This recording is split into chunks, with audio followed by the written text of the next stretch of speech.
Welcome back. It's the Gridiron Logic Show. I am your host, Mac Young. Week-to-week matchup previews and recaps, hot topics, fantasy ballers and ball droppers. Any and everything football. You found it here. We have fun, man. It's the Gridiron Logic. Let's get it.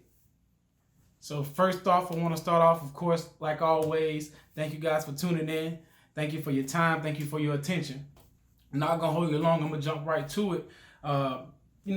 Based off everything that's been going on in Dallas and the drama surrounding Dallas with Zeke and Jerry Jones' comments and what he's been saying and kind of poking at the bear type of deal. And I know Dallas just offered Zeke a contract. However, is it time for Dallas to start considering not taking steps towards or not actually doing, but is it time for them to at least consider the idea of trading Zeke? What's my logic? Let me give you some logic as to why they should at least consider trading Zeke. Okay, so peak running back ages, the prime running back ages, 24 to 28, 29.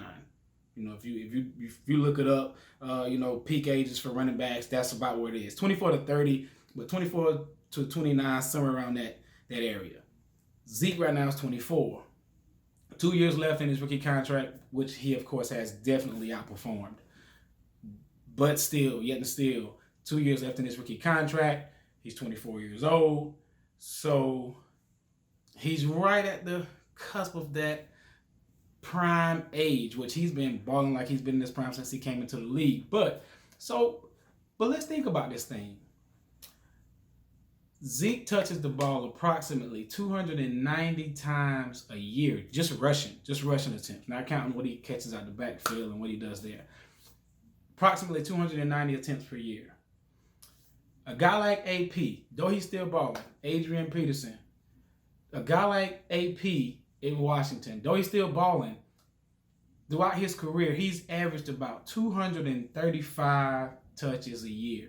So Zeke's getting the ball almost 60 more times per year than a guy like Adrian Peterson was. And I use Adrian Peterson because he's another downhill type of guy like Zeke is.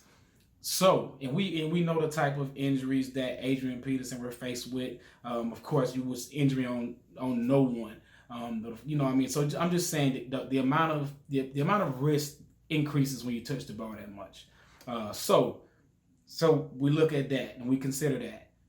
Zeke's touching the ball nearly 290 times a year, rushing the ball only, not counting what he's catching. So you take that into consideration. Should we consider trading Zeke? Okay, so secondly, the O-line is much better than it has been in a while. They're actually kind of healthy for a change, which of course explains Tony Pollard's success, yet and still the O-line is healthy again for a change. So does that kind of decrease the necessity for a guy like Zeke?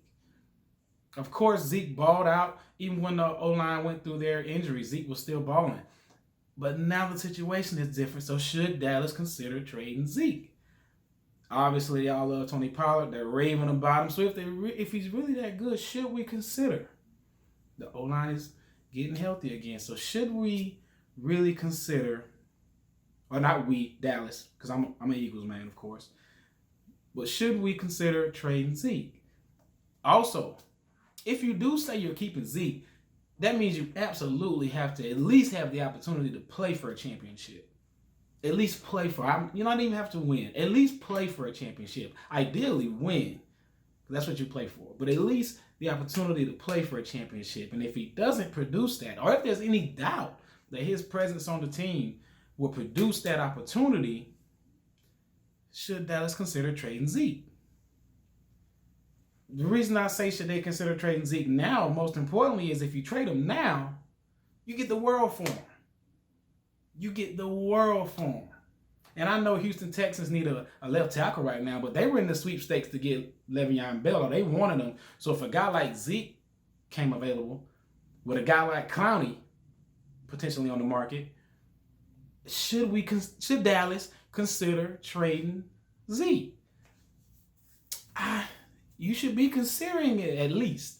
At the least, you should be considering it at this point, given the different variables in this equation. If you got a guy like Tony Pollard, like I said earlier, and you believe in him the way you do, and your O-line's healthy, and you already got this guy that's, I mean, it's business, but you got this guy that's touching the ball a lot. So the risk is there. He's right on the peak prime ages, 24 to 28, 29. He's 24, 2 years.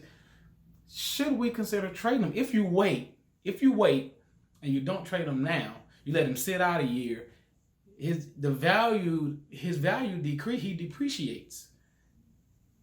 Other teams may not want him as badly as they wanted him right now.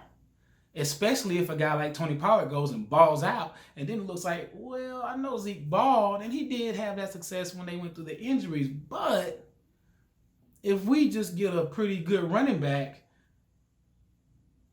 like Dallas would have in Tony Pollard if he started to ball or continued to ball, then we could be just fine.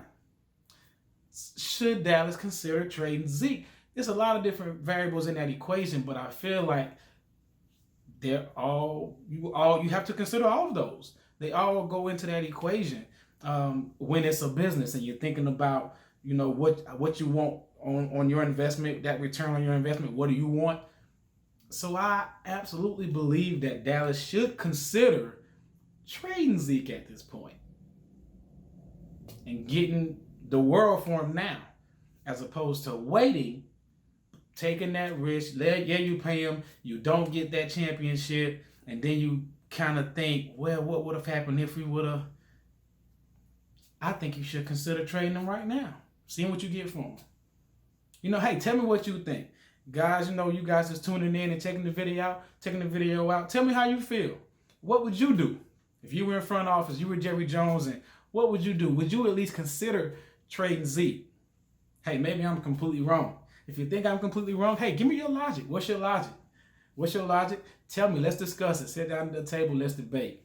As always, man, I definitely appreciate you guys tuning in, giving me your eyes and your ears, giving me your time. It's very much appreciated. As always, don't forget to like the video. Don't forget to subscribe to the channel. And don't forget to drop a comment. Drop a comment. Let me know what you think. If you think I'm way off, let me know I'm way off. If you think, hey, man, I agree, let me know. I'm ready to hear, man. I'm ready to debate. Let's have fun. It's the Gridiron Logic Show. Until next time, salute.